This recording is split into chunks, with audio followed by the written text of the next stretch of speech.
നമസ്കാരം. പ്രേക്ഷകർക്ക് മറ്റൊരു വാർത്താ പ്രഭാതത്തിലേക്ക് സ്വാഗതം.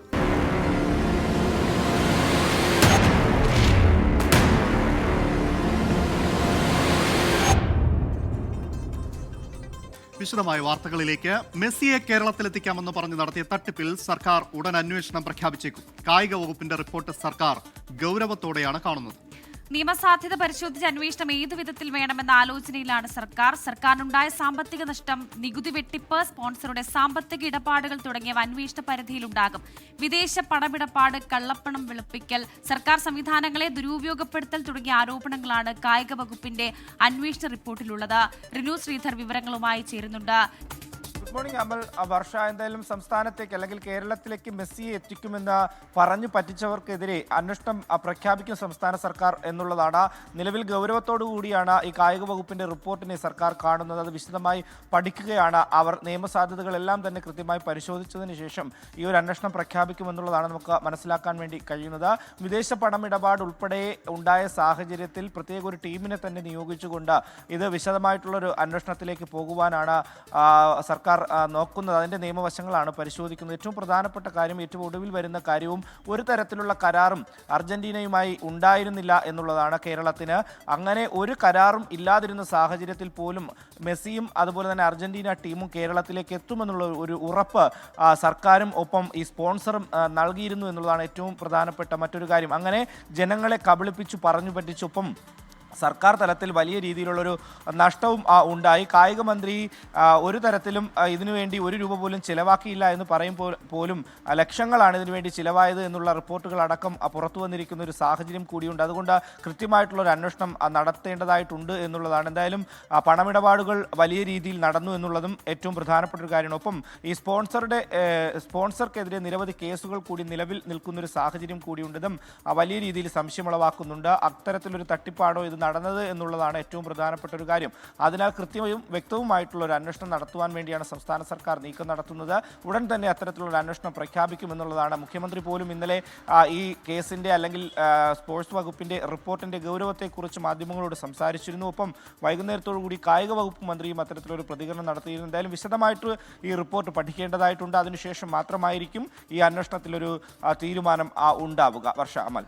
റിനു ഇപ്പോൾ സൂചിപ്പിച്ചതുപോലെ തന്നെയാണ് ഇപ്പോൾ ഈ സർക്കാരിന് സാമ്പത്തിക നഷ്ടം ഉണ്ടായിട്ടുണ്ട് എന്നുള്ള കാര്യം ഈ കായിക വകുപ്പിന്റെ റിപ്പോർട്ടിൽ പറയുന്നുണ്ട്. ഒപ്പം തന്നെ ഈ സ്പോൺസറുടെ സാമ്പത്തിക ഇടപാടുകൾ സംബന്ധിച്ചിട്ടുള്ള കാര്യങ്ങൾ, നികുതി വെട്ടിപ്പുമായി സംബന്ധിച്ചിട്ടുള്ള കാര്യങ്ങൾ, കള്ളപ്പണം വെളുപ്പിക്കൽ, ഇങ്ങനെ വിവിധ വശങ്ങളിൽ പല കാര്യങ്ങളിൽ ഒരു സുതാര്യതയും ഇല്ലാതെയാണ് ഈ ഇടപാടുകൾ നടന്നിരിക്കുന്നത് എന്നുള്ളതാണ് ഈ റിപ്പോർട്ടിൽ പറയുന്നത്. അങ്ങനെ ഈ വിഷയങ്ങളിലെല്ലാം സമഗ്രമായ ഒരു അന്വേഷണത്തിലേക്ക് പോകാനുള്ള സാധ്യതയല്ലേ ഉള്ളത്? തീർച്ചയായും അമൽ, സമഗ്രമായിട്ടുള്ളൊരു അന്വേഷണത്തിലേക്ക് പോകുക എന്ന് തന്നെയാണ് സംസ്ഥാന സർക്കാരിൻ്റെ തീരുമാനം. കാരണം പ്രത്യേകം ഒരു അന്വേഷണ സംഘത്തെ തന്നെ പ്രഖ്യാപിക്കും എന്നുള്ളതാണ് നമുക്ക് മനസ്സിലാക്കാൻ വേണ്ടി കഴിയുന്നത്.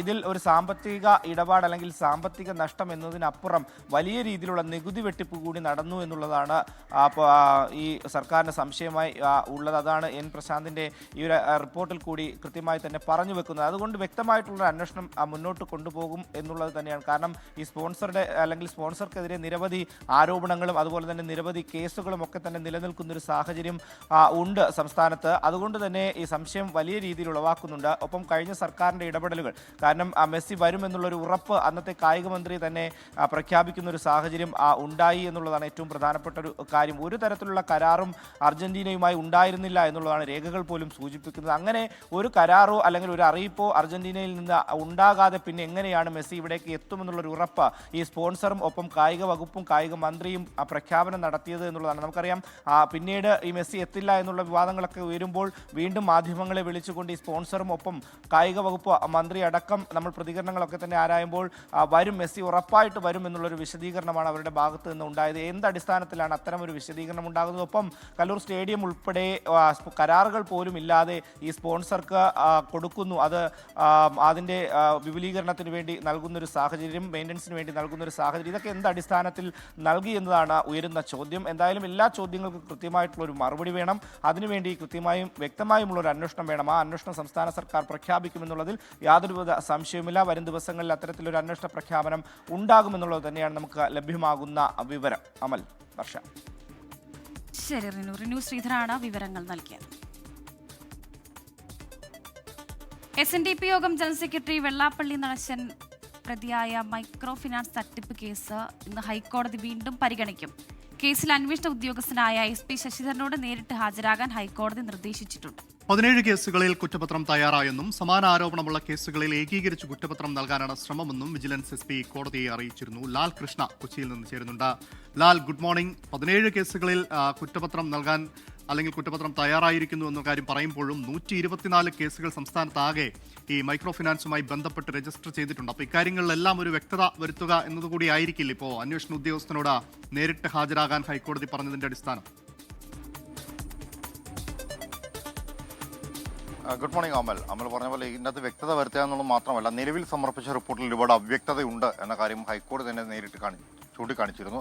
അക്കാര്യത്തിൽ കൃത്യമായൊരു വിവരം നൽകുന്നതിന് വേണ്ടിയിട്ട് അന്വേഷണ സംഘത്തിന് സാധിച്ചിട്ടില്ല എന്നതുകൊണ്ടാണ് അന്വേഷണ സംഘ തലവനായിട്ടുള്ള SP ശശിധരനോട് ഇന്നേ ദിവസം നേരിട്ട് ഹാജരായി വിശദമായ വിവരങ്ങൾ കോടതിക്ക് മുന്നിൽ ഹാജരാക്കാൻ അറിയിച്ചിരിക്കുന്നത്. 124 കേസുകളിൽ ഏകദേശം 17 കേസുകളിൽ മാത്രമാണ് കുറ്റപത്രം സമർപ്പിച്ചിട്ടുള്ളൂ. അതിലും അപൂർണമായ വിവരങ്ങൾ മാത്രമാണുള്ളത്. അതിൽ പൂർണ്ണമായ വ്യക്തത വരുത്തണം. കോടതി കാര്യങ്ങൾ കൃത്യമായി ബോധ്യപ്പെടുത്താൻ എന്തുകൊണ്ട് അന്വേഷണ സംഘത്തിന് സാധിക്കുന്നില്ല എന്നീ കാര്യങ്ങളെല്ലാം തന്നെ കഴിഞ്ഞ ദിവസം ഹൈക്കോടതി ചോദിച്ചതാണ്. ഈ ചോദ്യങ്ങൾക്കുള്ള കൃത്യമായ ഒരു മറുപടിയാണ് ഇന്ന് ഹൈക്കോടതി പ്രതീക്ഷിക്കുന്നത്. പ്രത്യേകിച്ച് മൈക്രോ ഫിനാൻസുമായി ബന്ധപ്പെട്ടുകൊണ്ട് വലിയ രീതിയിലുള്ള ക്രമക്കേടുകൾ നടന്നിട്ടുണ്ട് എന്ന കണ്ടെത്തൽ നേരത്തെ തന്നെ ഉണ്ടായിരുന്നു. ചില കേന്ദ്രങ്ങൾ കേന്ദ്രീകരിച്ചുകൊണ്ടാണ് എങ്കിൽ പോലും ഇത്തരം ക്രമക്കേടുകളിൽ കൃത്യമായ അന്വേഷണം പൂർണ്ണ തോതിലേക്ക് എത്തിയിട്ടില്ല എന്ന് കണ്ടതിനെ തുടർന്നാണ് വിശദമായ വിവരം ആരാഞ്ഞിരിക്കുന്നത്. ഏകീകരിച്ച കുറ്റപത്രം എന്ന കാര്യത്തിലേക്ക് നിലവിൽ അന്വേഷണ സംഘം പോകുന്നുണ്ടെങ്കിലും അതിലുണ്ടാകുന്ന കാലതാമസം അടക്കമുള്ള കാര്യങ്ങൾ ഇതിൽ വലിയ രീതിയിൽ തിരിച്ചടിയാകുന്നുണ്ട്. അത്തരം കാര്യങ്ങൾ ചൂണ്ടിക്കാണിച്ചുകൊണ്ടാണ് കഴിഞ്ഞ ദിവസം ഹൈക്കോടതിയുടെ ഭാഗത്തുനിന്നുള്ള വിമർശനമുണ്ടായത്. ഇതിന് മറുപടി നൽകുക എന്നതുകൂടിയാണ് ഇന്ന് അന്വേഷണ സംഘ തലവനായ SP ശശിധരന്റെ പ്രധാന ദൗത്യം. പ്രതിപക്ഷ ഉപനേതാവ് സ്ഥാനത്തിൽ വിട്ടുവീഴ്ച വേണ്ടെന്ന് ഉറച്ച CPI LDFന്റെ പൊതുപരിപാടികളുമായി സഹകരിക്കുമെങ്കിലും ഉപനേതൃസ്ഥാനത്തിൽ തീരുമാനമാകുന്നതുവരെ സംയുക്ത നിയമസഭാ കക്ഷിയോഗത്തിൽ പങ്കെടുക്കേണ്ടെന്നാണ് CPIയുടെ തീരുമാനം. തിങ്കളാഴ്ച 4 മണിക്ക് ചേരുന്ന LDF നേതൃയോഗത്തിൽ ഉപനേതൃസ്ഥാനം വേണമെന്ന ആവശ്യം ഉന്നയിക്കാനും CPI തീരുമാനിച്ചിട്ടുണ്ട്. റിനു ശ്രീധർ തിരുവനന്തപുരത്ത് നിന്ന് ചേരുന്നു. റിനു, ഈ തെരഞ്ഞെടുപ്പ് ഫലം വന്ന ദിവസം തൊട്ട് തന്നെ പിന്നീടുള്ള ചർച്ചകളിൽ തങ്ങൾക്ക് ഈ പ്രതിപക്ഷ ഉപനേതൃസ്ഥാനം വേണമെന്നുള്ള നിലപാടിൽ ഉറച്ചു നിൽക്കുകയാണ് CPI. ഇപ്പോഴും അതേ കടുംപിടുത്തം അവർ തുടരുകയാണല്ലേ?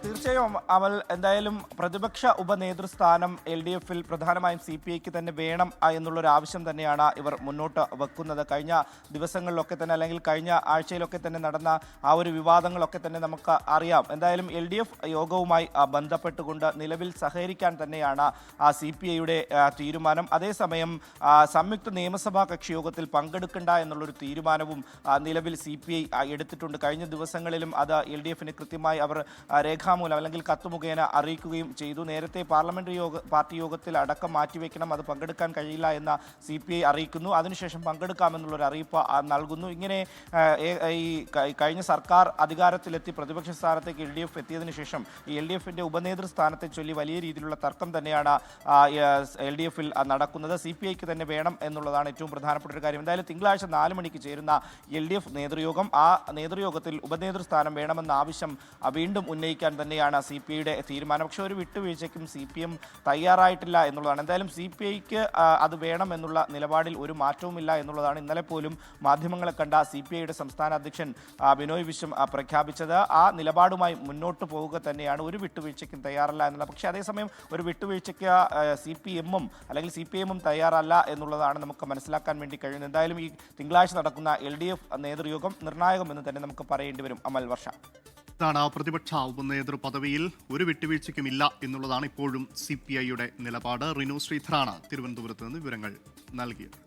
മറ്റൊരു വാർത്തയിലേക്ക്. ആഭ്യന്തരമന്ത്രിയെ വെല്ലുവിളിച്ച കേസിൽ റിമാൻഡിലായ അർജുൻ ആയങ്കിയുടെ കസ്റ്റഡി കാലാവധി ഇന്ന് അവസാനിക്കും. 3 ദിവസത്തേക്കായിരുന്നു അർജുനെ കണ്ണൂർ സൈബർ ക്രൈം പോലീസ് കോടതി കസ്റ്റഡിയിൽ നൽകിയത്. ചോദ്യം ചെയ്യലിലെല്ലാം താൻ തനിച്ചാണ് ചെയ്തതെന്ന് അർജുൻ ആയങ്കി മൊഴി നൽകിയിരുന്നു. 2 ദിവസം ഒളിവിൽ കഴിഞ്ഞ ലോഡ്ജിലും സുഹൃത്തുക്കൾക്കുമൊപ്പം കാറിൽ സഞ്ചരിച്ച ഇടങ്ങളിലും പിടിയിലാകുന്നതിന് മുൻപ് എത്തിയ അഭിഭാഷകയുടെ അപ്പാർട്ട്മെന്റിലും അർജുനെ എത്തിച്ച് പോലീസ് തെളിവെടുപ്പ് നടത്തിയിരുന്നു. വർഷ ഗിരീഷ് കോഴിക്കോട് നിന്നും വിവരങ്ങൾ നൽകാനായി ചേരുന്നുണ്ട്. വർഷ, വിവരങ്ങൾ.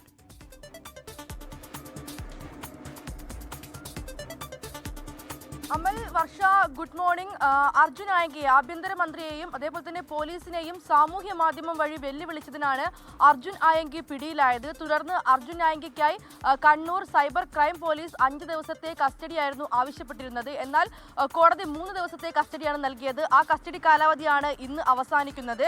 എന്തായാലും പ്രതി ഇതിനോടകം തന്നെ തെളിവെടുപ്പ് നടത്തിയിട്ടുണ്ട്. ഈ തെളിവെടുപ്പിലും ചോദ്യം ചെയ്യലിലും താനാണ് ഇതെല്ലാം ചെയ്തത് എന്നുള്ള കാര്യം അർജുൻ ആയങ്കി സമ്മതിച്ചിട്ടുണ്ട്. അതോടൊപ്പം തന്നെ ഈ ഒളിവിൽ കഴിഞ്ഞ, അതായത് രണ്ട് ദിവസം ഒളിവിൽ കഴിഞ്ഞ ലോഡ്ജ്, അതോടൊപ്പം പിടിയിലാകുന്നതിന് തൊട്ട് മുമ്പ് കഴിഞ്ഞ അഭിഭാഷകയുടെ ലോഡ്ജ്, കാറിൽ സഞ്ചരിച്ച ഇടങ്ങൾ ഉൾപ്പെടെ പലയിടങ്ങളിൽ എത്തിയും അർജുൻ ആയങ്കിയുമായി തെളിവെടുപ്പ് നടത്തിയിരുന്നു. ഈ കാര്യങ്ങൾ ഇതിൽ നിന്നെല്ലാം പോലീസ് കൂടുതൽ കാര്യങ്ങളും ശേഖരിച്ചിട്ടുണ്ട്. അതോടൊപ്പം തന്നെ ഈ പോസ്റ്റ് ഇടാൻ ഉപയോഗിച്ച ഐഫോണും പോലീസ് കണ്ടെടുത്തിട്ടുണ്ടെന്നുള്ളതാണ് ഏറ്റവും പ്രധാനപ്പെട്ട കാര്യം. എന്തായാലും ഇന്നിപ്പോൾ കസ്റ്റഡി കാലാവധി കഴിയുകയാണ്. ഇനിയിപ്പോൾ കൂടുതൽ കസ്റ്റഡി നീട്ടും. അതോടൊപ്പം തന്നെ ഈ ഊന്നുകൽ പോലീസിനെ വെല്ലുവിളിച്ച കേസിൽ, അത് ഊന്നുകൽ ഇൻസ്പെക്ടറെ വെല്ലുവിളിച്ച കേസിൽ കസ്റ്റഡിയിൽ വാങ്ങാൻ ആവശ്യപ്പെട്ടേക്കുമെന്നുള്ള വിവരം കൂടെ പുറത്തു വരുന്നുണ്ട്. എന്തായാലും ഇന്നിപ്പോൾ 3 ദിവസത്തെ കസ്റ്റഡി കാലാവധി കഴിയുകയാണ്. ഇതിനോടകം തന്നെ പോലീസ് പല തെളിവുകളും കണ്ടെടുത്തിട്ടുണ്ട്. ശരി വർഷ ഗിരീഷാണ് വിവരങ്ങൾ നൽകിയത്. 80ാം സ്വാതന്ത്ര്യദിനാഘോഷങ്ങൾക്കായി രാജ്യതലസ്ഥാനം സജ്ജമായി കഴിഞ്ഞു. ചരിത്രമുറങ്ങുന്ന ചെങ്കോട്ടയും പരിസര പ്രദേശങ്ങളും കനത്ത സുരക്ഷാ വലയത്തിലാണ്. നാളെ രാവിലെ ചെങ്കോട്ടയിൽ പ്രധാനമന്ത്രി നരേന്ദ്രമോദി ദേശീയ പതാക ഉയർത്തുന്നതോടെ രാജ്യമെങ്ങും സ്വാതന്ത്ര്യത്തിന്റെ ആവേശത്തിലേക്ക് ഉണരും. ചെങ്കോട്ടയിലെ പരേഡ് ഗ്രൗണ്ട് ഇതിനോടകം തയ്യാറായി കഴിഞ്ഞു. വിശിഷ്ടാതിഥികൾക്കും പൊതുജനങ്ങൾക്കും ഇരിക്കാനുള്ള വിപുലമായ പന്തലുകളുടെയും ഇരിപ്പിടങ്ങളുടെയും നിർമ്മാണം പൂർത്തിയായി. മഴ കൊള്ളാതിരിക്കാനുള്ള പ്രത്യേക സജ്ജീകരണങ്ങളും ഇത്തവണ ഒരുക്കിയിട്ടുണ്ട്.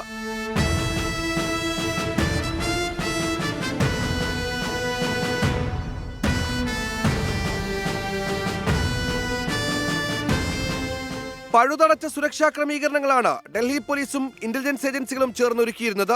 അത്യാധുനിക ആന്റി ഡ്രോൺ സംവിധാനങ്ങളും ചെങ്കോട്ടയ്ക്ക് ചുറ്റും സ്ഥാപിച്ചിട്ടുണ്ട്. ഡൽഹി അതിർത്തികളായ സിംഗു, തിക്രി, ഗാസിപ്പൂർ എന്നിവിടങ്ങളിൽ കർശന പരിശോധനയ്ക്ക് ശേഷം മാത്രമേ വാഹനങ്ങൾ നഗരത്തിലേക്ക് കടത്തിവിടുന്നുള്ളൂ.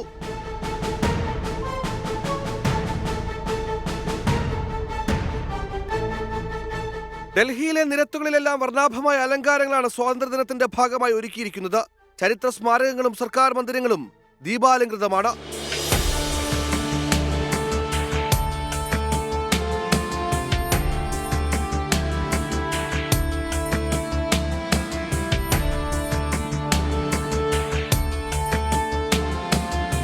കനത്ത ജാഗ്രതയിലും സ്വാതന്ത്ര്യത്തിന്റെ വർണ്ണപ്പകിട്ടിലാണ് ഡൽഹി നഗരം. പഴുതടച്ച സുരക്ഷയിലും സ്വാതന്ത്ര്യ പുലരിയെ വരവേൽക്കാൻ ഡൽഹി നഗരം ഒരുങ്ങിക്കഴിഞ്ഞു. ഡൽഹിയിൽ നിന്നും അരവിന്ദ് പിയ, 24.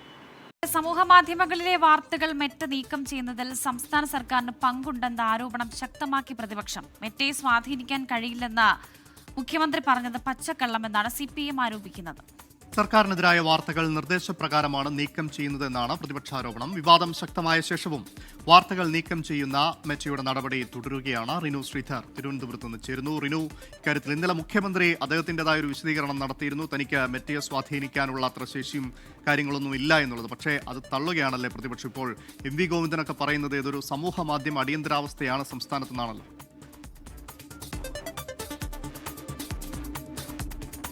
അമൽ, വർഷ, നമുക്കറിയാം കേന്ദ്ര സർക്കാരിനെതിരായിട്ടുള്ള വിമർശനങ്ങൾ അല്ലെങ്കിൽ കേന്ദ്ര സർക്കാരിനെതിരായിട്ടുള്ള വാർത്തകൾ അത് മെറ്റെ സ്വാധീനിക്കുകയും കൃത്യമായി അത് നീക്കം ചെയ്യുകയും ചെയ്തിരുന്നു. അത് വലിയ വിമർശനത്തിനിടയാക്കി. അതേ സാഹചര്യം തന്നെയാണ് സംസ്ഥാനത്തുള്ളത് എന്നുള്ളതാണ് പ്രതിപക്ഷം മുന്നോട്ട് വെക്കുന്നത്. MV ഗോവിന്ദൻ പറഞ്ഞതുപോലെ ഒരു സോഷ്യൽ മീഡിയ അടിയന്തരാവസ്ഥയാണ് സംസ്ഥാന സർക്കാർ നടത്തുന്നത് എന്നുള്ളതാണ് ഏറ്റവും പ്രധാനപ്പെട്ട കാര്യം. മാധ്യമങ്ങളടക്കം, അതായത് പ്രധാനപ്പെട്ട മാധ്യമങ്ങളടക്കം നൽകുന്ന വാർത്തകൾ സോഷ്യൽ മീഡിയ പ്ലാറ്റ്ഫോമുകളിൽ നിന്ന് മെറ്റെ സ്വാധീനിച്ചുകൊണ്ട് അത് മായ്ച്ചു കളയുന്നു എന്നുള്ളതാണ് പ്രധാനപ്പെട്ട ഒരു ആരോപണം. കഴിഞ്ഞ ദിവസം മുഖ്യമന്ത്രി വാർത്താ സമ്മേളനത്തിൽ അത്തരമൊരു സ്വാധീനം ചെലുത്തിയിട്ടില്ല സംസ്ഥാന സർക്കാർ, അതിന് ഒരു സാഹചര്യമില്ല എന്നുള്ളതാണ് അദ്ദേഹം പറഞ്ഞത്. ഒപ്പം ഏതെങ്കിലും തരത്തിൽ അങ്ങനെ ഒരു ഇടപെടൽ നടക്കുകയാണെങ്കിൽ മെറ്റയ്ക്ക് കത്ത് നൽകും, അത് നടത്തരുത് എന്നുള്ളതടക്കം VD സതീശൻ മുന്നോട്ട് വെച്ചിരുന്നു. പക്ഷേ ഒരു കത്ത് നൽകുവാനോ അത്തരത്തിൽ നീക്കം ചെയ്യരുതെന്ന് ആവശ്യപ്പെടുവാനോ നിലവിൽ ഇതുവരെയും സംസ്ഥാന സർക്കാരോ അല്ലെങ്കിൽ VD സതീശൻ മുഖ്യമന്ത്രിയോ തയ്യാറായിട്ടില്ല എന്നുള്ളതാണ് ഏറ്റവും ഗുരുതരമായിട്ടുള്ള ഒരു കാര്യം. എന്തായാലും നിലവിൽ സോഷ്യൽ മീഡിയകളിൽ പോലും സംസ്ഥാന സർക്കാരിനെതിരെ സർക്കാരിനെതിരെ വരുന്ന വാർത്തകളോ വിമർശനങ്ങളോ മായ്ച്ചു കളയുന്നതിനെതിരെ അതൊരു ഏറ്റവും പ്രധാനപ്പെട്ട ഒരു ആയുധമാക്കിക്കൊണ്ട് പ്രതിപക്ഷം രംഗത്ത് വരുന്നൊരു സാഹചര്യമാണ് ഉള്ളത്. വലിയ സമരപരിപാടികളോ പ്രതിഷേധ പരിപാടികളോ പ്രഖ്യാപിച്ചിട്ടില്ലെങ്കിൽ പോലും ഈ ആരോപണങ്ങളുമായി പ്രതിപക്ഷം രംഗത്തുണ്ട്. വരും ദിവസങ്ങളിൽ ഏതെങ്കിലും തരത്തിലുള്ള പ്രതിഷേധത്തിലേക്ക് പോകുമോ എന്നുള്ളതാണ് അറിയേണ്ടത്. എന്തായാലും സോഷ്യൽ മീഡിയകളിൽ പോലും ഇത്തരത്തിൽ സർക്കാരിനെ വിമർശിക്കാൻ പാടില്ല, അല്ലെങ്കിൽ അവർക്കെതിരെ വാർത്ത നൽകാൻ പാടില്ല എന്നുള്ള ഒരു അടിയന്തരാവസ്ഥ നിലനിൽക്കുന്നു എന്ന് തന്നെയാണ് പ്രതിപക്ഷത്തിൻ്റെ ഏറ്റവും പ്രധാനപ്പെട്ട ആരോപണം. അതേ സമയത്താണ് മുഖ്യമന്ത്രി മെറ്റയ്ക്ക് കത്ത് നൽകും എന്ന് പറഞ്ഞിട്ട് പോലും ഇതുവരെയും അത്തരമൊരു നടപടികളിലേക്ക് പോയിട്ടില്ല എന്നുള്ളത് മനസ്സിലാക്കാൻ വേണ്ടി കഴിയുന്നത്. അമൽ. ശരി, റിനു ശ്രീധറാണ് തിരുവനന്തപുരത്ത് നിന്ന് വിവരങ്ങൾ നൽകിയത്. ഇനി നമ്മളൊരു ക്ഷേത്രത്തിന്റെ വിശേഷത്തിലാണ്. അവിടെ ആഘോഷങ്ങളുടെ ആരവുമില്ല, വാദ്യമേളങ്ങളില്ല, ആനപ്പുലിമയൊന്നുമില്ല. ശാന്തതയും ഭക്തിയും മാത്രം നിറഞ്ഞു നിൽക്കുന്ന ഒരു ശ്രീരാമ സന്നിധിയാണ് 1000-ലേറെ വർഷത്തെ ചരിത്രം പറയുന്ന ഒറ്റപ്പാലത്തിനടുത്തുള്ള മായന്നൂർ ചിറങ്കര ശ്രീരാമസ്വാമി ക്ഷേത്രം. ഭാരതപ്പുഴയുടെ ദക്ഷിണ തീരത്ത് പച്ചപ്പ് നിറഞ്ഞ ഗ്രാമത്തിലാണ് ചിറങ്കര ശ്രീരാമസ്വാമി ക്ഷേത്രം സ്ഥിതി ചെയ്യുന്നത്. ത്രേതായുഗത്തിൽ സീതാ അന്വേഷണത്തിനിടെ ശ്രീരാമൻ വിരഹദുഃഖത്തോടെ ഇവിടെ വിശ്രമിച്ചുവെന്നാണ് ഐതിഹ്യം. ഭഗവാന്റെ ആ വിഷാദഭാവത്തെ ആദരിച്ചുകൊണ്ടാണ് ക്ഷേത്രത്തിലെ ആചാരങ്ങൾ രൂപപ്പെട്ടതെന്നാണ് വിശ്വാസം. അതുകൊണ്ട് തന്നെ ഇവിടെ വലിയ ഉത്സവങ്ങളോ കൊടിയേറ്റമോ വാദ്യമേളങ്ങളോ ആനപ്പൊലിമയോ താലപ്പൊലിയോ നടക്കാറില്ല. നിത്യേനയുള്ള ശീവേലിയും ഇല്ല എന്നതാണ് മറ്റൊരു പ്രത്യേകത. ചിറങ്കര ശ്രീരാമസ്വാമി ക്ഷേത്രം വളരെ പുരാതനമാണ്. അത് 500-1000 വർഷം പഴക്കമുള്ളതാവാനുള്ള സാധ്യതയുണ്ട്. പിന്നെ 5 ഊരാളന്മാരാണ് ഇവിടെ ഇതിൻ്റെ അതിൽ മാനേജിങ് ഊരാളനായിട്ട് മുടനാട്ട് മണിക്കലാണ് ഇപ്പോൾ അദ്ദേഹമാണ് ഇത് മാനേജ് ചെയ്ത് കൊണ്ടുപോകുന്നത്. 5 ബ്രാഹ്മണ മനകളുടെ ഊരായ്മയിലാണ് ക്ഷേത്രത്തിന്റെ ഭരണം. പുരാതന തച്ചുശാസ്ത്ര രീതിയിലുള്ള ക്ഷേത്ര നിർമ്മിതിയും പഴക്കമേറിയ ശിലാലിഖിതങ്ങളും ക്ഷേത്രത്തിന്റെ ചരിത്ര പ്രാധാന്യം വിളിച്ചോതുന്നു. 6 അടിയിലധികം ഉയരമുള്ള ബലിക്കല്ലും ഗണപതിയും നാഗദേവതകളും ഒരേ ശ്രീകോവിലിൽ വാഴുന്നു എന്നതും ഇവിടുത്തെ അപൂർവ സവിശേഷതകളാണ്.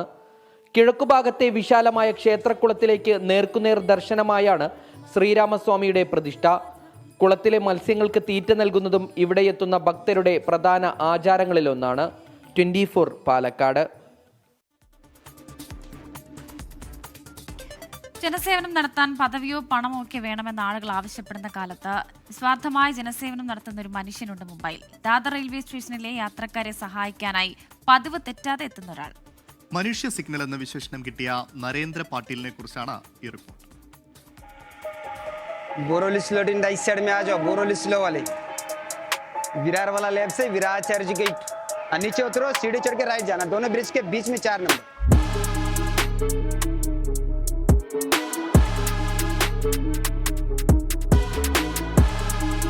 बोरोली स्लो इस साइड में आ जाओ, बोरोली स्लो ड्राइव. സമയം രാവിലെ 9:30 കഴിഞ്ഞു. ദാദർ റെയിൽവേ സ്റ്റേഷനിലെ സെൻട്രൽ വെസ്റ്റേൺ ലൈനുകളെ വേർതിരിക്കുന്ന മേൽപ്പാലത്തിൽ ഒരാൾ നീട്ടി വിളിച്ച് അനൗൺസ് ചെയ്യുന്നു. 4 വർഷമായുള്ള പതിവ് കാഴ്ച. ये सेवा करता हूँ, ये ब्रिज तोड़ा, नया ब्रिज बना, इसके लिए इंडिकेटर नहीं, इसके लिए इधर सेवा करता हूँ. वहाँ का जो इंडिकेटर निकाला तब ये साहब को बताया कि भाई इंडिकेटर लगा देना, बोरोली स्लो गाड़ी, चर्च गेट स्लो गाड़ी, विरार फास्ट गाड़ी 1, 2, 3 नंबर के. तो लगाते लगाते करते करते 8-10 दिन निकल गए. 8-10 दिन के बाद मैं खुद खड़े रह गया और पब्लिक को पता नहीं लगा, और तब से मैं यहाँ सेवा करता हूँ. ദിവസവും രാവിലെ 2 മണിക്കൂറിലേറെയാണ് ഇതേ നിൽപ്പിൽ നരേന്ദ്ര പട്ടേൽ സഹായകരം നീട്ടുന്നത്. यहाँ पे 9:30 से 11:30 2 घंटा सेवा करता हूँ. इसके बाद काम पे जाता हूँ. प्राइवेट जॉब है, 12 बजे का ड्यूटी है. हाँ 1 मिनिट तिकडे पलीकडे ईस्टला खाली उतरा. हां वरून जा, असं सरळ सरळ सरळ जायचं. टीव्ही लागला तिकडे पलीकडे खाली ईस्टला उतरा. खाली उतरल्या उतरल्या राईटला तुम्हाला कैलास लस्सी. कहा जाना माताजी? गोरेगाव. बोरोली गाड़ी या गोरेगाव गाड़ी पकड़ो 1 नंबर. ആയിരക്കണക്കിന് പേരെത്തുന്ന റെയിൽവേ സ്റ്റേഷനാണ്. തിരക്കും വേഗവും കൊണ്ട് പലരും പരിഭ്രമിച്ചു പോകും. അവിടെയാണ് മനുഷ്യ സിഗ്നലായി നരേന്ദ്ര പാട്ടീൽ വെളിച്ചമായി തെളിഞ്ഞു നിൽക്കുന്നത്, ലാഭേച്ഛയില്ലാതെ. विरार वाले लेफ्ट से विरार चर्च गेट, वो देखो जा रहे ना गाड़ी, वो 4 नंबर फास्ट गाड़ी.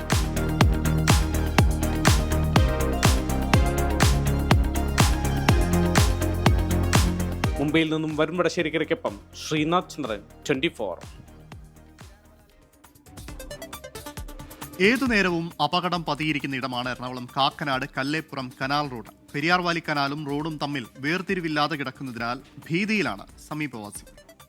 റോഡരികിൽ കൈവരികളോ മറ്റ് സുരക്ഷാ സംവിധാനങ്ങളോ ഒരുക്കണമെന്ന ആവശ്യത്തിലാണ് പ്രദേശവാസികൾ. കല്ലേപ്പുറം കനാൽ റോഡിലൂടെ യാത്ര ചെയ്യുന്ന ഓരോ യാത്രക്കാരന്റെയും നെഞ്ചിൽ തീയാണ്. ഒരു വാഹനത്തിന് കടന്നുപോകാൻ മാത്രം വീതിയുള്ള ചെറിയ റോഡിൽ അപകടം പതിയിരിക്കാൻ തുടങ്ങിയിട്ട് നാളുകളേറെയായി. വാഹനയാത്രക്കാരോ കാൽനടയാത്രക്കാരോ ചെറുതായൊന്ന് വഴിതെറ്റിയാൽ അരികിലെ പെരിയാർ വാലി കനാലിലേക്കാകും വീഴുക. റോഡും കനാലും തമ്മിൽ വേർതിരിക്കാൻ കൈവരിയോ വേലിയോ ഒന്നുമില്ല. ചില സ്ഥലങ്ങളിൽ 20 അടി വരെയാണ് കനാലിന്റെ താഴ്ച. ഇതിന് പെരിയാർ വാലിയുടെ NOC വേണം. കാരണം ഇത് പ്രോപ്പർട്ടി പെരിയാർ വാലിയുടെ പ്രോപ്പർട്ടിയാണ്. അപ്പോൾ പണ്ടൊക്കെ നമ്മളൊരു അപേക്ഷ വെച്ചാൽ പെട്ടെന്ന് അവർ NOC തരുമായിരുന്നു. ഇപ്പോൾ പല കാരണങ്ങൾ പറഞ്ഞിട്ട് പെരിയാർ വാലി നമുക്ക് NOC തരാത്തതുകൊണ്ട് നമുക്കിവിടെ വർക്ക് ചെയ്യാൻ പറ്റാത്ത സാഹചര്യമാണ്. നിലവിൽ ഒഴുക്കില്ലാത്തതിനാൽ കനാലും പരിസരവും കാട് മൂടിക്കിടക്കുകയാണ്. വഴി നടക്കുന്നവർക്ക് കനാലുണ്ടെന്ന് തിരിച്ചറിയാൻ പോലും സാധിക്കില്ല. നമുക്കിവിടെ ഇത് സൈഡിൽ റോഡ് അറിയാൻ പറ്റില്ല, ഈ കാടൊക്കെ വളർന്നിരിക്കണോണ്ട്. അപ്പോൾ പിള്ളേരൊക്കെ നടന്നു വരുമ്പോഴായാലും ചിലപ്പോൾ വീഴാനൊക്കെ ഒരു ചാൻസ് ഉണ്ട്. ദിവസേന നിരവധി ആളുകളാണ് റോഡിലൂടെ കടന്നു പോകുന്നത്. വള്ളത്തോൾ ജംഗ്ഷനിലോ സീപോർട്ട് എയർപോർട്ട് റോഡിലോ ഗതാഗത കുരുക്കുണ്ടായാൽ എളുപ്പവഴിയായും റോഡ് ഉപയോഗിക്കുന്നു. സമീപത്തുള്ള നൈപുണ്യ സ്കൂളിലെ കുട്ടികൾ യാത്ര ചെയ്യുന്നതും ഇതേ വഴി തന്നെ. ഈ കനാലിന്റെ അവസ്ഥ വളരെ ശോചനീയമാണ്. ഇതിപ്പോൾ കനാൽ ഏതാ റോഡ് ഏതാണെന്ന് അറിയാത്ത രീതിയിൽ കാട് മൂടി കിടക്കുകയാണ്. കനാലിനൊരു കൈവരിയില്ല. പിന്നെ ഇതുവഴി വണ്ടികൾ വരികയാണെങ്കിൽ തന്നെ കുട്ടികൾക്ക് സൈഡിൽ നിൽക്കാൻ പോലും ഒരു ശരിയായിട്ടൊരു വഴിയോ അല്ലെങ്കിൽ അങ്ങനെയൊന്നും ഇല്ലാത്തത് കൊണ്ട് വളരെ അപകടം പിടിച്ച ഒരു അവസ്ഥയിലാണ് ഇപ്പം ഈ ഒരു സൈഡ് ആയിരിക്കുന്നത്. ഒരപകടമുണ്ടാകുന്നതിന് മുൻപ് അടിയന്തരമായി സംരക്ഷണ വേലിയോ കൈവരിയോ കെട്ടണമെന്നാണ് പ്രദേശവാസികളുടെ ആവശ്യം. തൃക്കാക്കര നഗരസഭയ്ക്കും ഇറിഗേഷൻ വകുപ്പിനും നാട്ടുകാർ പരാതി നൽകിയിട്ടുണ്ട്. 3 കിലോമീറ്ററോളം നീണ്ടു കിടക്കുന്ന കല്ലേപ്പുറം കനാൽ റോഡിലാണ് എന്റെ ഒരു ചുവടിനപ്പുറം 20 അടിയോളം ആഴമുള്ള കനാലാണ്. യാതൊരു സുരക്ഷാ സംവിധാനങ്ങളോ കൈവരികളോ ഇല്ല. വലിയ പ്രതിഷേധമാണ് നാട്ടുകാരുടെ ഭാഗത്തു നിന്നും ഉണ്ടാകുന്നത്. പശ്ചിമേഷ്യയിൽ ഡ്രോൺ യുദ്ധത്തെ പുതിയ തലത്തിലേക്ക് കൊണ്ടുപോകാൻ ടാസ്ക് ഫോഴ്സ് ഫാൽക്കൺ സ്ട്രൈക്ക് പ്രഖ്യാപനവുമായി US സെൻട്രൽ കമാൻഡ്. അമേരിക്കയുടെ ആദ്യത്തെ ബഹുരാഷ്ട്ര മൾട്ടി ഡൊമൈൻ ആക്രമണ drone task force falcon strike. Hormuz കടലിടുക്കിലൂടെ കപ്പലുകൾ കടന്നു പോകുന്നുണ്ടെന്ന ട്രംപിന്റെ അവകാശവാദം ഇറാൻ തള്ളുകയും ചെയ്തിട്ടുണ്ട്. വിവരങ്ങളുമായി മധു കൊട്ടാരക്കര ചേരുന്നു. മധു, ഗുഡ് മോർണിംഗ്. എന്താണ് പശ്ചിമേഷ്യയിൽ നിന്നുള്ള ഏറ്റവും പുതിയ വാർത്തകൾ, വിവരങ്ങൾ? അമൽ, വർഷ, ഗുഡ് മോർണിംഗ്. ഇറാനുമേൽ നാവിക ഉപരോധം അനിശ്ചിതകാലത്തേക്ക് തുടരുമെന്ന മുന്നറിയിപ്പുമായിട്ട് അമേരിക്ക വന്നിരിക്കുകയാണ്. ഈ വെടിനിർത്തൽ ചർച്ചകളൊക്കെ വഴിമുട്ടുന്ന സാഹചര്യത്തിലാണ് ഇറാനുമേൽ സാമ്പത്തിക സമ്മർദ്ദം കൂടുതൽ ശക്തമാക്കുവാൻ അമേരിക്ക ഒരുങ്ങുകയാണ്. ഇറാനുമേലുള്ള ഉപരോധം അത് കർശനമായി നടപ്പിലാക്കാൻ അമേരിക്കൻ സൈന്യത്തിന് പശ്ചിമേഷ്യയിൽ അവരുടെ നാവിക സാന്നിധ്യം തുടരാനാകുമെന്നാണ് പ്രതിരോധ സെക്രട്ടറി പീറ്റ് ഹെഗ്സത്ത് എന്ന് പറഞ്ഞത്. ഈ നാവിക ഉപരോധം ഇതിനകം തന്നെ ഇറാന് കനത്ത സാമ്പത്തിക നാശനഷ്ടങ്ങൾ ഉണ്ടാക്കിയിട്ടുണ്ടെന്നും പീറ്റ് ഹെഗ്സത്ത് പറയുന്നു. അത് മാത്രമല്ല, ഈ വിമാനവാഹിനി കപ്പലുകൾ അത് മാറി മാറി വിന്യസിപ്പിച്ചുകൊണ്ട് ഇത്തരമൊരു ഉപരോധം അനിശ്ചിതകാലത്തേക്ക് തുടരുവാൻ അമേരിക്കയുടെ പശ്ചിമേഷ്യയിലുള്ള നാവികസേനയ്ക്ക് കഴിയുമെന്ന് അദ്ദേഹം പാനമ സന്ദർശിച്ചുകൊണ്ടിരിക്കുകയാണ്. അതിൽ മാധ്യമപ്രവർത്തകരുടെ ചോദ്യത്തിന് മറുപടിയായിട്ടാണ് ഇത് പറഞ്ഞത്. യുദ്ധം അവസാനിപ്പിക്കാൻ നമുക്കറിയാം ജൂണിൽ ഉണ്ടാക്കിയ ഒരു താൽക്കാലിക ധാരണയുണ്ടായിരുന്നു. അത് തകർന്നതോടെ ഈ ഹോർമൂസ് കടലിടുക്കിന്റെ നിയന്ത്രണം എങ്ങനെയെങ്കിലും തിരിച്ചു പിടിക്കുവാനുള്ള ശ്രമത്തിലാണ് ഇറാൻ. ഇത് മാത്രമല്ല, ഈ അബുദാബി നാഷണൽ ഓയിൽ കമ്പനിയുടെ അഡ്നോക്കിന്റെ 2 കപ്പലുകൾക്ക് നേരെ ഈ വ്യാഴാഴ്ച വൈകുന്നേരം ഹോർമൂസ് കടലിലൂടെ അത് കടന്നു പോവുകയായിരുന്നു. ആക്രമണം ഉണ്ടായിട്ടുണ്ട്. ഇത് UAE ഔദ്യോഗിക വാർത്താ ഏജൻസിയാണ് സ്ഥിരീകരിച്ചിരിക്കുന്നത്. അത് മാത്രമല്ല, ഈ ആക്രമണത്തിന് പിന്നിൽ ഇറാൻ ആണെന്ന് UAE സർക്കാർ ആരോപിക്കുകയും ചെയ്യുന്നുണ്ട്. ഓർക്കണം, യുദ്ധം ആരംഭിക്കുന്നതിന് മുമ്പ് ഏതാണ്ട് 130 മുതൽ 140 കപ്പലുകൾ സഞ്ചരിച്ചിരുന്ന ഹോർമൂസ് കടലിടുക്കിലൂടെ ഇപ്പോൾ വലിയ പ്രതിസന്ധിയിലാണ്. കഴിഞ്ഞ 10 ദിവസങ്ങളിലെ കണക്കുകൾ പരിശോധിക്കുകയാണെങ്കിൽ ഏതാണ്ട് 12 കപ്പലുകൾ മാത്രമാണ് ഇതുവഴി സഞ്ചരിക്കുന്നത്. ചൊവ്വാഴ്ച ഇത് വെറും 8 കപ്പലുകളായി കുറയുകയും ചെയ്തു. അതുകൊണ്ട് തന്നെ ഈ ഒരു പ്രതിസന്ധി ആഗോളതലത്തിൽ തന്നെ എണ്ണയുടെ വിലയും അതുപോലെ തന്നെ മറ്റ് പ്രകൃതിവാതകത്തിന്റെയൊക്കെ വില കൂടുവാനുള്ള എല്ലാ സാധ്യതയുമാണ് കാണുന്നത്. അമൽ, വർഷ. ശരി, മധു കൊട്ടാരക്കരയാണ് വിവരങ്ങൾ നൽകിയത്. ഉത്തരാഖണ്ഡിൽ AICC അധ്യക്ഷൻ മല്ലികാർജ്ജുൻ ഖർഗെയുടെ പരിപാടിക്ക് പിന്നാലെ മൈതാനത്ത് സംഘപരിവാർ പ്രവർത്തകർ ശുദ്ധികലശം നടത്തിയ സംഭവത്തിൽ കോൺഗ്രസിന്റെ രാജ്യവ്യാപക പ്രതിഷേധം ഇന്ന് വൈകിട്ട് ജില്ലാ തലങ്ങളിൽ പ്രതിഷേധം സംഘടിപ്പിക്കും. ഗാന്ധിജിയുടെയും അംബേദ്കർ പ്രതിമകളുടെയും മുന്നിൽ പ്രതിഷേധം സംഘടിപ്പിക്കാനാണ് തീരുമാനം. പ്രധാന നേതാക്കൾ പ്രതിഷേധങ്ങളിൽ പങ്കെടുക്കും. വിഷയം BJPക്കെതിരെ രാഷ്ട്രീയ ആയുധമാക്കുകയാണ് കോൺഗ്രസ്. അച്യുതൻ ഡൽഹിയിൽ നിന്ന് വിവരങ്ങൾ നൽകാനായി ചേരുന്നുണ്ട്. അച്യുതൻ, എന്തായാലും BJPക്കെതിരെ ഒരു രാഷ്ട്രീയ ആയുധമാക്കാൻ കോൺഗ്രസ് തീരുമാനം എടുത്തിട്ടുണ്ട്. ഇപ്പോൾ വലിയ തരത്തിലൊരു പ്രതിഷേധത്തിലേക്ക് നീങ്ങുകയാണ്. ഗുഡ് മോർണിംഗ് അമൽ വർഷ. എന്തായാലും ബി ജെ പിക്കെതിരായ ഒരു പ്രചരണത്തിനാണ് കോൺഗ്രസ് തയ്യാറെടുക്കുന്നത്. ഈ ഉത്തരാഖണ്ഡിലായിരുന്നു ഈ മല്ലികാർജ്ജുൻ ഖാർഗെയുടെ പരിപാടിക്ക് പിന്നാലെ ഈ സംഘപരിവാർ ശുദ്ധികലശം നടത്തിയത്. ഇതിലാണെന്ന രാജ്യവ്യാപക പ്രതിഷേധത്തിന് കോൺഗ്രസ് ആഹ്വാനം ചെയ്തിരിക്കുന്നത്. ജില്ലാ തലങ്ങളിലായിരിക്കും ഈ വൈകിട്ട് പ്രതിഷേധ പ്രകടനങ്ങൾ സംഘടിപ്പിക്കുക. അത് ഗാന്ധിജിയുടെയും അംബേദ്കർ പ്രതിമകളുടെയും മുന്നിലായിരിക്കും ഈ പ്രതിഷേധ പ്രകടനങ്ങൾ സംഘടിപ്പിക്കാൻ ഇപ്പോൾ പാർട്ടി തീരുമാനിച്ചിരിക്കുന്നത്. പ്രധാന നേതാക്കൾ ഉൾപ്പെടെ ഈ പ്രതിഷേധങ്ങൾക്ക് നേതൃത്വം നൽകും. മാത്രമല്ല ഇതിൽ ബി ജെ പിയുടെയും RSSന്റെയും ദളിത് വിരുദ്ധ നിലപാടുകൾ അത് ജനങ്ങൾക്ക് മുൻപിൽ തുറന്നു കാട്ടുക എന്നതാണ് കോൺഗ്രസ് ഈ രാജ്യവ്യാപക പ്രതിഷേധത്തിലൂടെ ലക്ഷ്യമിടുന്നത്. എന്തായാലും ഇത് വലിയ രീതിയിൽ ബി ജെ പിയെ വെട്ടിലാക്കുന്ന തരത്തിലേക്ക് ഈ സംഭവം മാറിയിരുന്നു. ഇന്നലെ JP നദ്ദ തന്നെ സഭയിൽ പറഞ്ഞത് തങ്ങൾക്കൊരിക്കലും ഇത്തരത്തിലുള്ള വിവേചനപരമായ നിലപാടില്ല, ഇത് തങ്ങളുടെ രീതിയല്ല. എന്തായാലും അക്കാര്യങ്ങൾ എന്താണെന്നുള്ളത് പരിശോധിക്കുമെന്നാണ് JP നദ്ദ ഇന്നലെ സഭയിൽ പറഞ്ഞത്. ഒപ്പം തന്നെ സഭയിൽ തന്നെ ഈ ലുങ്കിവാല പരാമർശം ഉണ്ടായിരുന്നു. അതിന് പിന്നാലെയാണ് ഈ ഖാർഗെയുടെ പരിപാടിക്ക് പിന്നാലെ അവിടെ ഈ ശുദ്ധികലശം നടത്തിയതായി ബന്ധപ്പെട്ട പരാതികളും ആരോപണങ്ങളും ഇപ്പോൾ ഉയർന്നിരിക്കുന്നത്. അതെന്തായാലും ബി ജെ പിക്കെതിരായ മറ്റൊരു രാഷ്ട്രീയ ആയുധമായി ഉപയോഗിക്കാനാണ് കോൺഗ്രസ് തയ്യാറെടുക്കുന്നത്. എന്തായാലും ഇന്നലെ രാജ്യസഭയിൽ ഒറ്റക്കെട്ടായിട്ടുള്ള പ്രതിപക്ഷത്തിന്റെ പ്രതിഷേധം നമ്മൾ ഈ വിഷയത്തിൽ കണ്ടതാണ്. അതിപ്പോൾ തെരുവിലേക്ക് കൂടി വ്യാപിപ്പിക്കുകയാണ് പ്രതിപക്ഷം. അച്യുതനാണ് ഡൽഹിയിൽ നിന്ന് വിവരങ്ങൾ നൽകിയത്. മറ്റു വാർത്തയിലേക്ക്. മധ്യ കേരളത്തിൽ ഇന്ന് ഒറ്റപ്പെട്ട ശക്തമായ മഴയ്ക്ക് സാധ്യതയുണ്ട്. തൃശൂർ, എറണാകുളം, ഇടുക്കി, കോട്ടയം, ആലപ്പുഴ, പത്തനംതിട്ട ജില്ലകളിൽ യെല്ലോ മുന്നറിയിപ്പാണ്. നാളെയോടെ മഴ കുറയുമെന്നും കേന്ദ്ര കാലാവസ്ഥാ വകുപ്പ് പ്രവചിക്കുന്നു. നാളെ മുതൽ ഒരു ജില്ലകളിലും മുന്നറിയിപ്പ് പ്രഖ്യാപിച്ചിട്ടില്ല. വടക്കു പടിഞ്ഞാറൻ ബംഗാൾ ഉൾക്കടലിന് മുകളിലെ ന്യൂനമർദ്ദമാണ് നിലവിൽ മഴയുടെ ശക്തി വർദ്ധിക്കാൻ കാരണം. റിനു ശ്രീധർ വിവരങ്ങൾ നൽകാനായി ചേരുന്നുണ്ട്. റിനു, പറയൂ.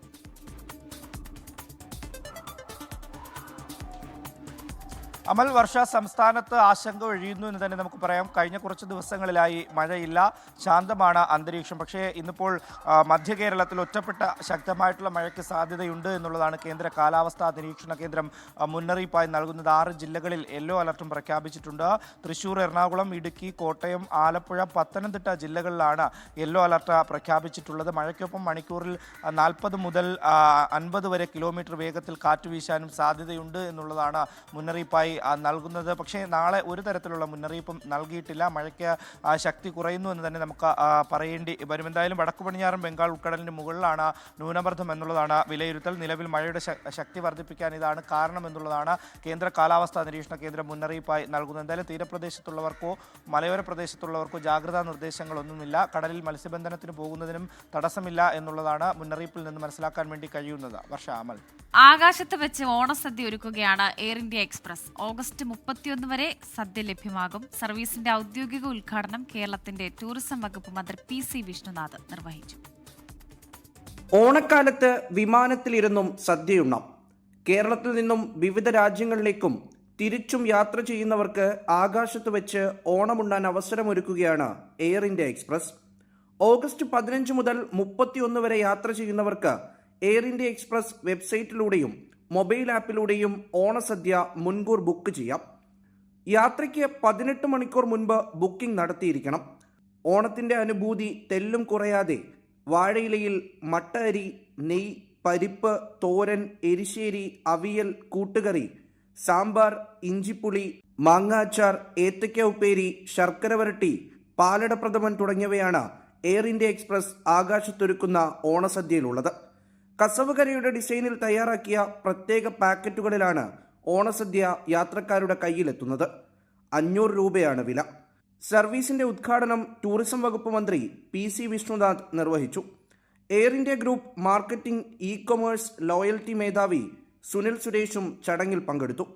ആകാശത്ത് ഓണസദ്യ ഒരുക്കുന്നത് കേരളത്തിന്റെ തനതാഘോഷമായ ഓണത്തെ ലോകമൊട്ടാകെ എത്തിക്കുന്നതിൽ വലിയ പങ്ക് വഹിക്കുമെന്ന് മന്ത്രി പറഞ്ഞു. കേരളത്തിലെ 4 വിമാനത്താവളങ്ങളിൽ നിന്നായി മാസം തോറും 2850ഓളം വിമാന സർവീസുകളാണ് എയർ ഇന്ത്യ എക്സ്പ്രസിനുള്ളത്. ഗൾഫ് രാജ്യങ്ങളിലേക്കും തിരിച്ചും യാത്ര ചെയ്യുന്ന മലയാളികൾക്കാണ് ഈ സേവനം കൂടുതൽ ഉപകാരപ്രദമാവുക. 24 ദുബായ്. മറ്റൊരു റിപ്പോർട്ടിലേക്ക്. സ്കൂളിന്റെ മച്ചിന് മുകളിൽ കയറിയ പാമ്പ് വിദ്യാർത്ഥികളെയും അധ്യാപകരെയും ആശങ്കയിലാക്കി. കോഴിക്കോട് മാവൂരിന് സമീപം കൈത്തൂട്ടിമുക്കിൽ ALP സ്കൂളിന്റെ മച്ചിന് മുകളിലാണ് പാമ്പ് കയറിയത്.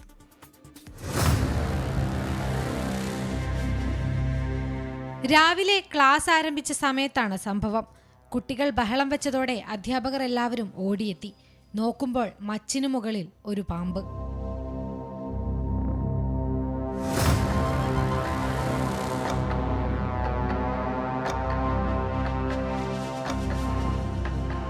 ഉടൻ തന്നെ ക്ലാസ്സിൽ നിന്നും കുട്ടികളെ മറ്റു ക്ലാസ്സുകളിലേക്ക് മാറ്റി. തുടർന്ന് മാവൂർ പോലീസിൽ വിവരം അറിയിച്ചു. പോലീസ് സ്ഥലത്തെത്തി വിവരം താമരശ്ശേരി റേഞ്ച് ഓഫീസിന് കൈമാറുകയായിരുന്നു. വനം വകുപ്പിന് കീഴിലെ പാമ്പ് പിടുത്തക്കാരനായ കബീർ കട്ടാങ്ങൽ സ്ഥലത്തെത്തിയാണ് മച്ചിന് മുകളിൽ കയറി പാമ്പിനെ പിടികൂടിയത്.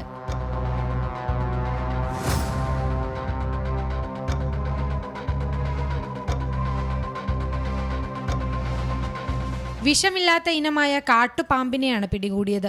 ഏറെ നേരം വിദ്യാർത്ഥികളെയും അധ്യാപകരെയും ഭീതിയുടെ മുൾമുനയിൽ നിർത്തിയ പാമ്പ് പിടിയിലായതിന്റെ ആശ്വാസത്തിലാണ് സ്കൂളിലെ അധ്യാപകരും വിദ്യാർത്ഥികളും. 24 കോഴിക്കോട്.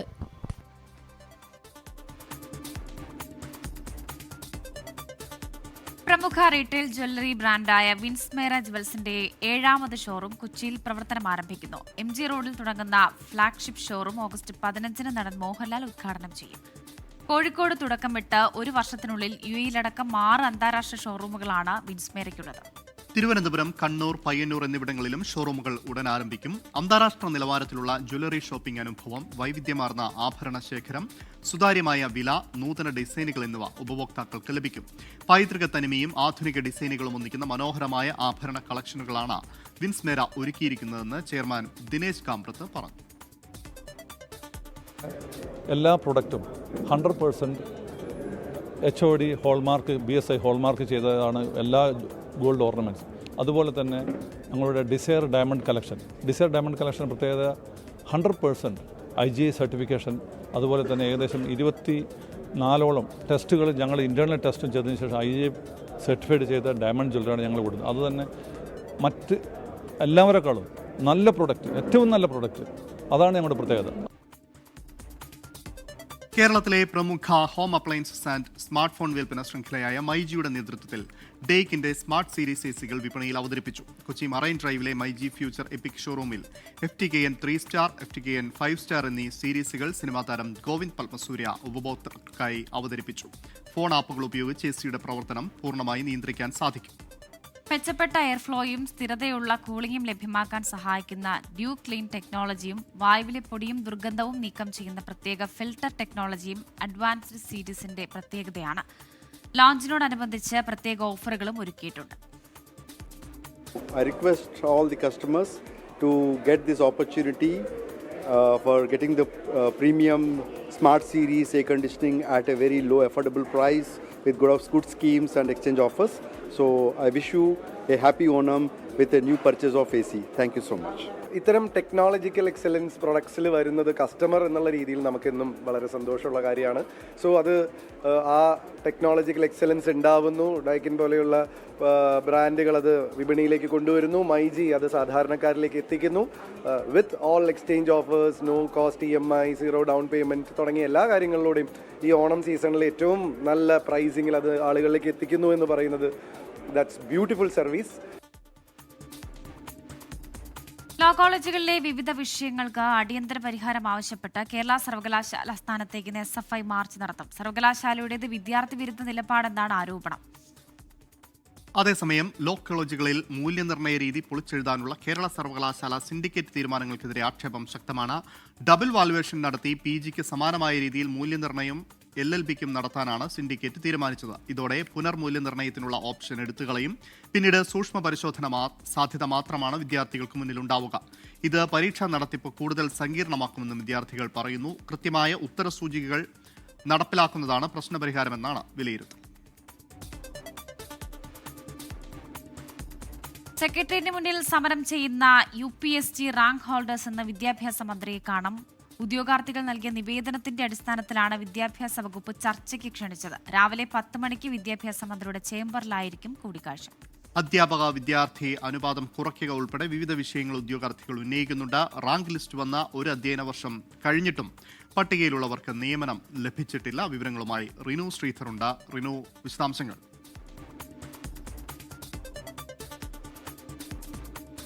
അമൽ വർഷം ഏകദേശം ഒരു മാസത്തോളം ആകുന്നു UPS അതുപോലെ തന്നെ LPS റാങ്ക് പട്ടികയിലുള്ളവർ സെക്രട്ടേറിയറ്റിന് മുന്നിൽ വലിയ രീതിയിലുള്ള പ്രതിഷേധവുമായി എത്തുന്നു. റാങ്ക് ലിസ്റ്റിന് കാലാവധിയുണ്ട് 2028 വരെയെങ്കിലും അവർക്ക് ഈ അധ്യയന വർഷത്തിൽ നിയമനം നടക്കണം. ആ നിയമനം നടക്കുന്നില്ല എന്നുള്ളതാണ് പ്രധാനമായിട്ടുള്ള ആരോപണം. അതിൽ ഈ UPSC റാങ്ക് ഹോൾഡേഴ്സുമായി ഇന്ന് വിദ്യാഭ്യാസ വകുപ്പ് ചർച്ച നടത്തും. വിദ്യാഭ്യാസ മന്ത്രി തന്നെ നേരിട്ട് ചർച്ച നടത്തും. ഏതെങ്കിലും തരത്തിൽ പരിഹാരം കാണുമോ എന്നുള്ളതാണ്. എന്തായാലും അധ്യാപക അതുപോലെ തന്നെ വിദ്യാർത്ഥി അനുപാതത്തിൽ ഉൾപ്പെടെയുള്ള കാര്യങ്ങൾ ഇവർ നിവേദനമായി നൽകിയിട്ടുണ്ട്. അത് കുറയ്ക്കുക എന്നുള്ളതാണ്. ഒപ്പം നിയമനങ്ങൾ നടത്തുക എന്നുള്ളതും ആവശ്യമായി മുന്നോട്ട് വെക്കുന്നത്. നേരത്തെ LPSC റാങ്ക് ഹോൾഡേഴ്സുമായി ചർച്ച നടത്തിയിരുന്നു. പക്ഷേ ഏറ്റവും പ്രധാനപ്പെട്ട ഒരു കാര്യം, പ്രതിപക്ഷം ഉൾപ്പെടെ രംഗത്തെത്തി ഇവർ ഇത്രയും ദിവസമായി സമരം ചെയ്തിട്ടും ഒരു തരത്തിലുള്ള ഇടപെടലും സർക്കാരിൻ്റെ ഭാഗത്തു നിന്ന് ഉണ്ടാകുന്നില്ല എന്നുള്ള ഒരു ആക്ഷേപം ഉന്നയിച്ചു. അതിന് തൊട്ടു പിന്നാലെയാണ് സർക്കാർ ചർച്ചയ്ക്ക് ഈ LPSC റാങ്ക് ഹോൾഡേഴ്സുമായി നടത്തുവാൻ വേണ്ടി തീരുമാനിച്ചത്. അതിനുശേഷം അവർ നിരാഹാര സമരം പിൻവലിക്കുന്ന ഒരു സാഹചര്യമുണ്ടായി. പക്ഷേ സമരം ഇപ്പോഴും സെക്രട്ടേറിയറ്റിന് മുന്നിൽ തുടരുകയാണ്. അതേസമയം UPSC റാങ്ക് ഹോൾഡേഴ്സും സമരം തൊട്ടപ്പുറത്ത് നടത്തുന്നുണ്ട്. അവരുമായിട്ടാണ് ഇന്ന് ചർച്ച പ്രധാനമായി നടത്തുക. അധ്യാപക വിദ്യാർത്ഥി അനുപാതം കുറയ്ക്കുക, അതുപോലെ തന്നെ റാങ്ക് ലിസ്റ്റ് ഒരു അധ്യയന വർഷം കഴിഞ്ഞിട്ട് പട്ടികയിലുള്ളവർക്ക് ഒരു തരത്തിലുള്ള നിയമനം നടത്തിയില്ല, അടിയന്തരമായി തന്നെ നിയമനം നടത്തുക എന്നുള്ള ആവശ്യങ്ങളാണ് ഇവർ മുന്നോട്ട് വെക്കുന്നത്. അമൽ വർഷ, അഞ്ചരക്കണ്ടി ഡെന്റൽ കോളേജ് വിദ്യാർത്ഥി RL നിതിൻ രാജിന്റെ മരണവുമായി ബന്ധപ്പെട്ട കേസിലെ ഒന്നാം പ്രതി ഡോക്ടർ MK റാമിന്റെ ജാമ്യാപേക്ഷ ഇന്ന് കോടതിയിൽ. തലശ്ശേരി SC/ST പ്രത്യേക കോടതിയാണ് ജാമ്യാപേക്ഷ പരിഗണിക്കുക. ഡോക്ടർ റാമിന്റെ റിമാൻഡ് കാലാവധി ഇന്നലെ അവസാനിച്ചിരുന്നു. അജീഷ് ജയകുമാർ വിവരങ്ങൾ നൽകാൻ അയച്ചിരുന്നുണ്ട്. അജീഷ്, വിശദാംശങ്ങൾ. 14 ദിവസത്തേക്കായിരുന്നു കോടതി റാമിനെ റിമാൻഡ് ചെയ്തത്. ആ റിമാൻഡ് കാലാവധി ഇന്നലെ അവസാനിച്ചിരുന്നു. ഇതിനെ തുടർന്നാണ് ഇന്ന് വീണ്ടും പ്രതിഭാഗം ജാമ്യാപേക്ഷ ഇന്ന് കോടതിയിൽ നൽകുന്നത്. തലശ്ശേരി SC/ST പ്രത്യേക കോടതിയാണ് ഈ കേസ് ജാമ്യ ഹർജി പരിഗണിക്കുന്നത്. ജാമ്യത്തെ പ്രോസിക്യൂഷൻ എതിർക്കുമെന്ന് അറിയിച്ചിട്ടുണ്ട്. ഡോക്ടർ MK റാം ജാതിയുമായി അധിക്ഷേപിച്ചതും മാനസിക പീഡനവുമാണ് നിതിൻ രാജിന്റെ ജീവനൊടുക്കാൻ കാരണമെന്നാണ് ആ കേസ്. ആദ്യം 14 ദിവസത്തെ റിമാൻഡ് ചെയ്തതിനിടയിൽ പോലീസ് കസ്റ്റഡിയിൽ വാങ്ങിയിരുന്നു. 5 ദിവസത്തെ കസ്റ്റഡിയിൽ വാങ്ങുന്നതിനിടയിൽ ഈ അഞ്ചരക്കണ്ടി മെഡിക്കൽ കോളേജിൽ അടക്കം എത്തിച്ച് തെളിവെടുപ്പും പരിശോധനയും നടത്തിയിരുന്നു. അതിനുശേഷം 5 ദിവസത്തിന് മുന്നേ തന്നെ പോലീസ് തെളിവെടുപ്പ് പൂർത്തിയാക്കി തിരികെ ജുഡീഷ്യൽ കസ്റ്റഡിയിൽ വയ്ക്കുകയായിരുന്നു. എന്തായാലും 14 ദിവസം റിമാൻഡ് കാലാവധി പൂർത്തിയായതിനെ തുടർന്നാണ് ഈ ജാമ്യാപേക്ഷ.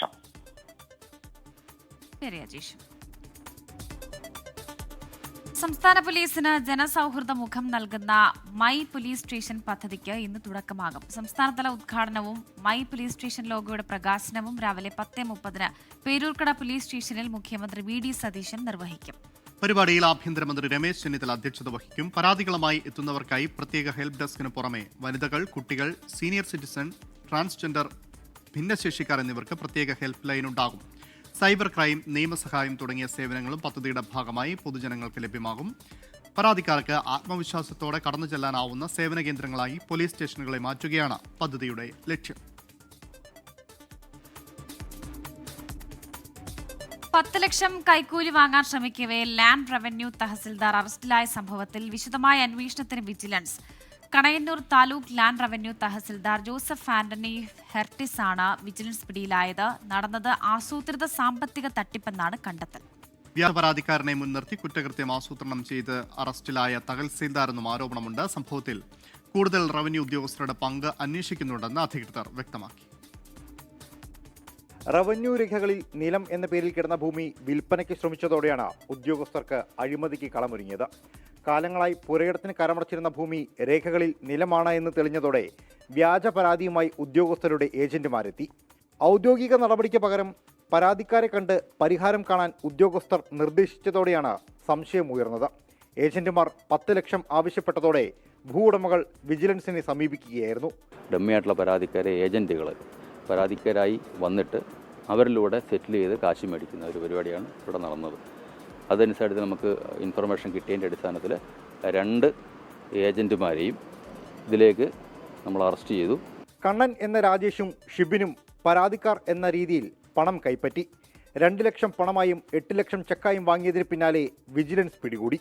ഇവരിൽ നിന്നാണ് കണയന്നൂർ താലൂക്കിലെ ലാൻഡ് റവന്യൂ തഹസിൽദാർ ജോസഫ് ആന്റണി ഹെറിറ്റസിലേക്ക് നടപടി വീഴുന്നത്. പ്രതികൾ കുറ്റം സമ്മതിച്ചെങ്കിലും കുറ്റകൃത്യത്തിൽ കൂടുതൽ ഉദ്യോഗസ്ഥർക്ക് പങ്കുണ്ട് എന്നാണ് വിവരം. സംഭവത്തിൽ വിജിലൻസ് വിശദമായ അന്വേഷണം ആരംഭിച്ചിട്ടുണ്ട്. 24 കൊച്ചി. JPSC പരീക്ഷാ ക്രമക്കേടിൽ 7 പേരെ അറസ്റ്റ് ചെയ്ത് ജാർഖണ്ഡ് CID. സംസ്ഥാനത്തെ വിവിധയിടങ്ങളിൽ നടത്തിയ പരിശോധനയ്ക്ക് പിന്നാലെയാണ് അറസ്റ്റ്. ആർ അച്യുതൻ ഡൽഹിയിൽ നിന്നും വിവരങ്ങൾ നൽകാനായി ചേരുന്നുണ്ട്. അച്യുതൻ, 7 പേരെ അറസ്റ്റ് ചെയ്തിരിക്കുകയാണ്. കൂടുതൽ വിവരങ്ങൾ. അമൽ വർഷ, ഇന്നലെ വ്യാപകമായി തന്നെ ഈ ജാർഖണ്ഡ് CID വിഭാഗം സംസ്ഥാനത്ത് പല ജില്ലകളിലായി ഇതുമായി ബന്ധപ്പെട്ട് JPSC പരീക്ഷാ ക്രമക്കേടുമായി ബന്ധപ്പെട്ട നിരവധി പരിശോധനകൾ നടത്തി. ഈ പരിശോധനയ്ക്ക് ഒടുവിലാണ് 7 പേരെ ഇപ്പോൾ ജാർഖണ്ഡ് CID അറസ്റ്റ് ചെയ്തിരിക്കുന്നത്. വിവിധ ഇടങ്ങളിൽ നിന്നാണ് ഈ അറസ്റ്റ് രേഖപ്പെടുത്തിയിരിക്കുന്നത്. ഒപ്പം തന്നെ ഇവർക്കൊപ്പം ചില ഇതുമായി പരീക്ഷാ ക്രമക്കേടുമായി ബന്ധപ്പെട്ടിട്ടുള്ള സാധനങ്ങൾ കൂടി കണ്ടെത്തിയിട്ടുണ്ട് എന്നാണ് CID അറിയിക്കുന്നത്. ഒപ്പം തന്നെ ഇതിൽ OMR കാർബൺ കോപ്പികൾ തമ്മിൽ താരതമ്യപ്പെടുത്തുന്ന നടപടികളിലേക്ക് കൂടി ഇപ്പോൾ ജാർഖണ്ഡ് CID കടന്നിട്ടുണ്ട്. അതായത് ഏതെങ്കിലും തരത്തിൽ ഈ സാമ്യതകൾ ഉണ്ടോ എന്ന കാര്യങ്ങളാണ് പരിശോധിക്കുന്നത്. ഇതുവരെ ശേഖരിച്ച തെളിവുകൾ അവയും വിശദമായ പരിശോധന ഇപ്പോൾ CID നടത്തി വരികയാണ്. എന്തായാലും കൂടുതൽ ഇതുമായി ബന്ധപ്പെട്ടുള്ള കൂടുതൽ നടപടികൾ ഉണ്ടാകും എന്ന് തന്നെയാണ് അറിയിച്ചിരിക്കുന്നത്. എന്നാൽ വിദ്യാർത്ഥി പ്രതിഷേധം ഇപ്പോഴും അവിടെ തുടരുകയാണ്. അച്യുതനാണ് ഡൽഹിയിൽ നിന്ന് വിവരങ്ങൾ നൽകിയത്. ഇനി മറ്റൊരു റിപ്പോർട്ടിലേക്ക്. ഇന്ന് പരമ്പരാഗത തൊഴിൽ മേഖലകൾ നേരിടുന്ന ഭീഷണി വലുതാണ്. പരമ്പരാഗത കൈത്തറി സഹകരണ സംഘങ്ങൾ വലിയ പ്രതിസന്ധിയാണ് ഇപ്പോൾ നേരിട്ടുകൊണ്ടിരിക്കുന്നത്. ഒരിക്കൽ കൂടി മലയാളി കസവെടുത്ത് ഓണം ആഘോഷിക്കാനൊരുങ്ങുമ്പോൾ കൈത്തറി സംഘങ്ങൾ നിലനിൽപ്പിന്റെ കര തേടുകയാണ്.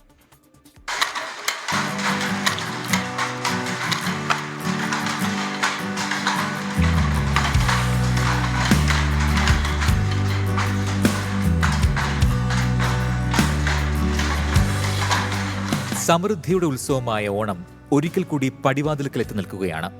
മലയാളിക്ക് കസവും മുണ്ടും പട്ടുസാരിയും ഒഴിവാക്കിക്കൊണ്ട് ഒരു ഓണം ഓർക്കാനേ സാധ്യമല്ല. എന്നാൽ ഒരു കാലത്ത് മലയാളിക്ക് അവ നിർബാധ നൽകിക്കൊണ്ടിരുന്ന കൈത്തറി സഹകരണ സംഘങ്ങൾ ഇന്ന് അപ്രത്യക്ഷമായിക്കൊണ്ടിരിക്കുകയാണ്.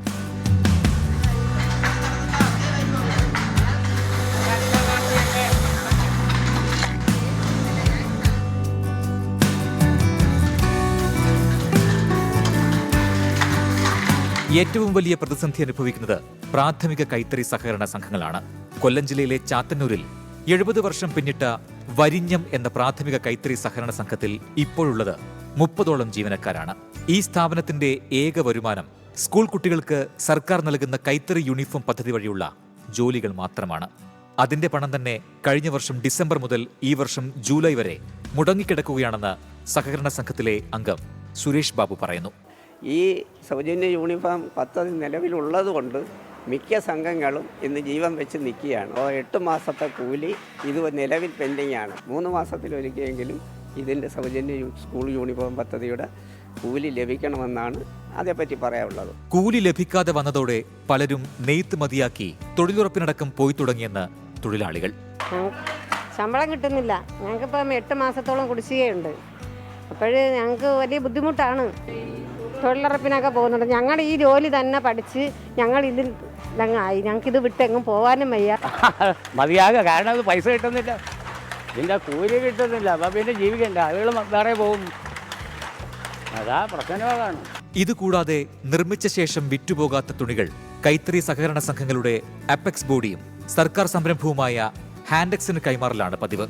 പക്ഷേ നഷ്ടത്തിലോടുന്ന സ്ഥാപനത്തിൽ നിന്ന് സമയത്തിന് പണം കിട്ടുന്നില്ലെന്നും തൊഴിലാളികൾ പറയുന്നു. എന്നാൽ ഈ പ്രതിസന്ധികളെ തൽക്കാലത്തേക്കെങ്കിലും മറികടക്കാൻ സർക്കാരിൽ നിന്ന് ധനസഹായങ്ങളൊന്നും ലഭിക്കുന്നില്ലെന്ന് വിരിഞ്ഞം കൈത്തറി സഹകരണ സംഘത്തിലെ മറ്റൊരംഗം കിഷോർ കുമാർ. ഗവൺമെൻറ്റിൻ്റെ ഭാഗത്തുനിന്ന് നമുക്ക് എന്തെങ്കിലും വർക്കിംഗ് ക്യാപിറ്റലോ അല്ലെങ്കിൽ ഷെയർ ക്യാപിറ്റലോ ആ തരത്തിൽ ഗവൺമെൻറ് നമ്മളെ സഹായിച്ചെങ്കിൽ മാത്രമേ നമുക്ക് ഈ പറയുന്ന രീതിയിൽ ഈ തനത് ഉൽപ്പന്നങ്ങൾ ഈ കൈത്തറി സംഘത്തിൽ ഉൽപ്പാദിക്കാൻ കഴിയുകയുള്ളൂ. ഓരോ ഓണക്കാലത്തും കൊല്ലം ജില്ലയിൽ മാത്രം 3 1 മാസത്തോളം കൈത്തറി വസ്ത്രങ്ങളുടെ പ്രദർശനത്തിന് സൗകര്യമൊരുക്കി നൽകിയിരുന്ന വ്യവസായ വകുപ്പ് കോവിഡിന് ശേഷം ആ പ്രദർശനം 7 ദിവസമായി ചുരുക്കിയിരിക്കുകയാണ്. ഇങ്ങനെ പ്രതിസന്ധികൾക്കുമേൽ പ്രതിസന്ധികൾ വന്നതോടെ നേർത്ത് ഇല്ലാതായിക്കൊണ്ടിരിക്കുന്നത് മലയാളിയുടെ ഒരു പരമ്പരാഗത പ്രൗഢിയാണ്. അതിനേക്കാളുപരി കുറെ മനുഷ്യരുടെ ഉപജീവന മാർഗമാണ്. ക്യാമറമാൻ രാജ് കിരണിനൊപ്പം അജ്മൽ തിറാർ, 24 കൊല്ലം. ഈ റിപ്പോർട്ടോടെ ന്യൂസ് ബ്രേക്സിന്റെ സമയം പൂർത്തിയാവുകയാണ്.